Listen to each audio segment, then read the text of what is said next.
Well, here at Snetterton Thundersport GB, it's the turn of the LMB Streetfighters. Steve. So then, LMB Streetfighters on the grid. Number 40, Keith Smith, pole position for this LMB Streetfighters. Second position here, Sean Goldsmith. Of course, there's no Andy Denyer, unfortunately. Looks like the Meerkats bike has gone pop, which is a bit of a shame. Barry Utting is back after that horrendous crash a few weeks ago. And also on the front row, we welcome back Lee Hardy, a rider also racing in the RAF, plus plenty more supermoto bikes out there for you to choose from, Robin. Yeah, thanks very much, Steve. Yes, indeed, we've got a much bigger Class A entry this time round at Snetterton. The Class A being the machines with the most available power, Class C obviously with the least available, but some splendid performances from the Class C runners already. Their particular pole position going to 14, Brad Davey, but very, very competitive stuff at this stage of the season. And look at the MV Augusta of Sean Goldsmith, gets away brilliantly and he leads for the first time through Riches. Yes, so with no Andy Denyer out there, Keith Smith's championship lead is looking pretty solid in the A class. In the C class, double points up for grabs today, and with no Tony Hughes. That means there's an ideal opportunity for, as you said, number 14, Brad Davey and Duncan McMillan to close up in the championship, and a welcome return to Barry Utting after that horrible fall at Mallory Park. Yes, good to see Barry back on board.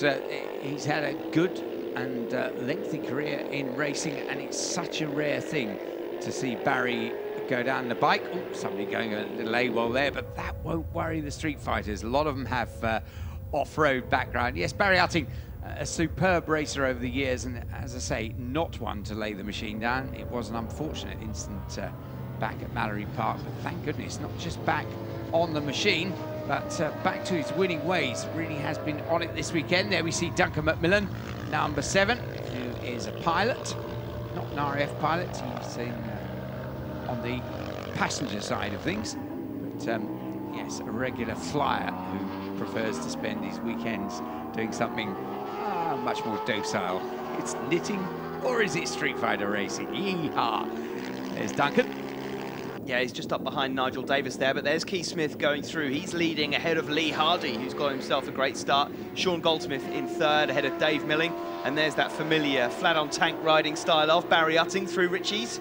Absolutely incredible. Almost disappears as Barry lies so flat. And, of course, that will suit him on the two long straights here at Snetterton, the Bentley Straight and the Senna Straight.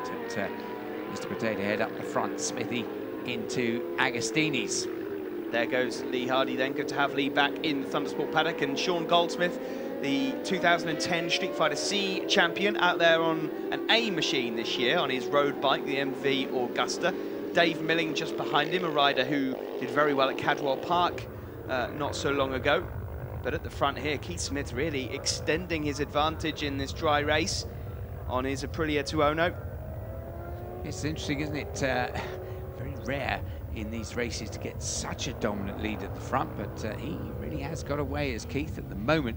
Good to see Dave Milling right up there as well, and I know Chris Dixon is he's a little bit further back, but not too far. The two of them newcomers to this series only, well, it's Cadwell Park, wasn't it, when they've both entered the series? They've both taken race wins, though, since then. Yeah, they've moved up from the GP1 class into the Street Fighters.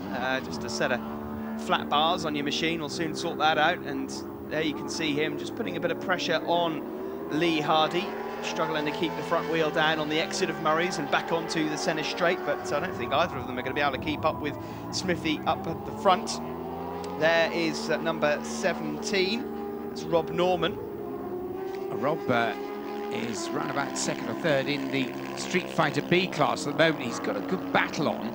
He's actually at the moment embroiled in with one of the Class C machines, but Nigel Davis, I think, is running 2nd in Street Fighter B. And good to see that this weekend Chris Bickersgill, one of the stalwarts of Bridgestone Thundersport 500s, is having his first crack at the Street Fighters. He's out there on a Triumph in Street Fighter B.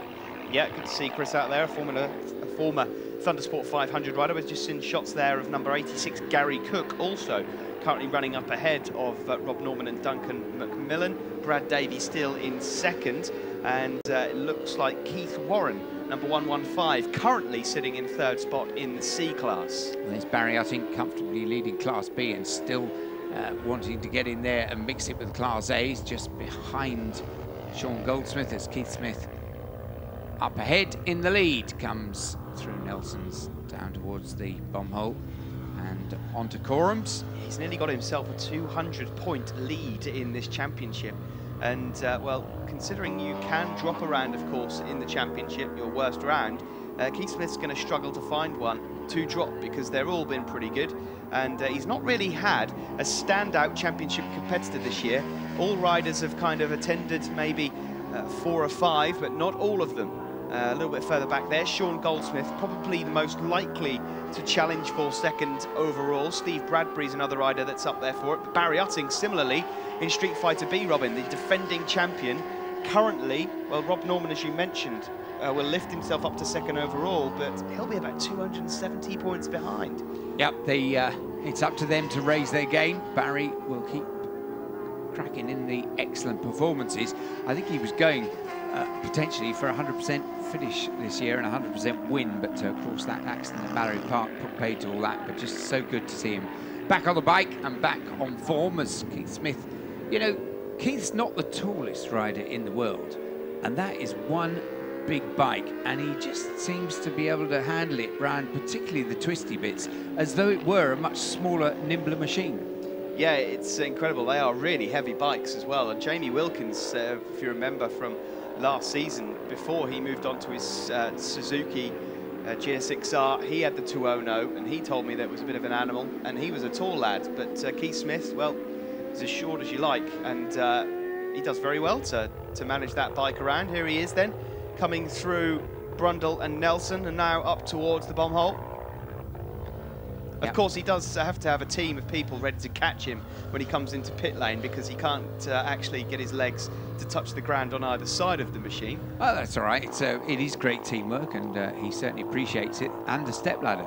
But off Coram they come, down into Murray's, and it's a great combination. The other thing about Smithy is that is a beautifully turned out machine. It doesn't seem to matter what he does with it. Occasionally it's been down the road, but it always looks good, and he takes the checker flag to win the first of the LMB Street Fighters overall and winning Class A. That'll please him greatly, quite rightly so too. And he will win Class A from Dave Milling. Lee Hardy was third, Sean Goldsmith fourth, Barry Utting fifth and wins Class B, and Chris Dixon rounds out that top 6. There we see the 1, 2, 3 in Class A, Keith Smith, Dave Milling and Lee Hardy. We see the 1, 2, 3 in Class B, Barry Utting the winner from Nigel Davis and Rob Norman. And in Street Fighter C, the win goes to Duncan McMillan from Brad Davey and Keith Warren. Winner of Street Fighter C, Duncan McMillan. Duncan, passed you on the way into the circuit. You look like you're practicing your lines at the roundabouts. My sprinter van's a bit quicker than your car, I think.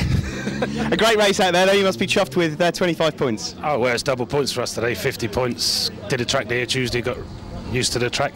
Went to work yesterday, came back today, qualified second and won it quite comfortably. It was good, really good. And anyone to thank at all? Definitely Alistair Aim at Jim A Motorcycles. He's gone beyond the call of duty helping me out. Simon Race Engineering, Swampy Marsh down in Plymouth, Marsh Performance. And the Jow Cigars, Zia Chowdhury, who supplies us curries in the evenings.